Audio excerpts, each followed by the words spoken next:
ఈ వీడియోని కంప్లీట్‌గా చూడండి. మీకే అర్థమవుతుంది. ఇంకా మీకు చాలా బాగా నచ్చుతుందని అనుకుంటున్నాను. నిన్నటి వీడియోలో చెప్పాను కదా! మా నాన్న ఫ్రెండ్ కేరళలో ఉంటున్నారు. మేము అప్పుడప్పుడు వెళ్తూ ఉంటాము. ప్రతి ఓణంకైతే కంపల్సరీ వెళ్తామని. వాళ్ళిల్లే అనమాట. ఇక్కడ కనిపిస్తుంది కదా చెట్టు. ఆ చెట్టుకైతే ఒక చిన్న గూడైతే ఉంటది. అది హమ్మింగ్ బర్డ్ గూడనమాట.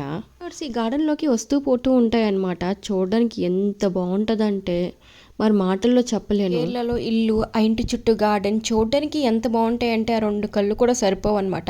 అందుకని మీకు చూపిద్దామనైతే వీడియో అయితే తీస్తున్నాను.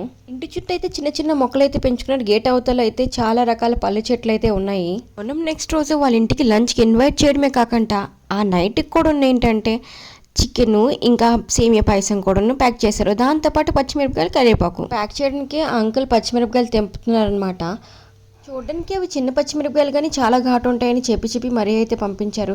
ఇవైతే మిరియాల చెట్టు అనమాట. వాళ్ళు కుండీలు అంటే మిరియాల చెట్టు అయితే పెంచుకున్నారు. మీకు పెప్పర్ సీడ్స్ ఆల్రెడీ ఇంతకుముందు వీడియోలో అయితే చూపించాను. మళ్ళీ ఒకసారి చూసియండి. ఈ మిరియాలు పండాక రెడ్ అవుతాయి, ఎండబెట్టాక బ్లాక్ అవుతాయి అనమాట. మా నాన్నకి ఎలా ఫ్రెండ్ అనుకుంటే ముందు వీడియో చూస్తే మీకే అర్థమవుతుంది. కేరళకు సంబంధించిన మరిన్ని వీడియోస్ కోసం ఒక లైక్, సబ్స్క్రైబ్.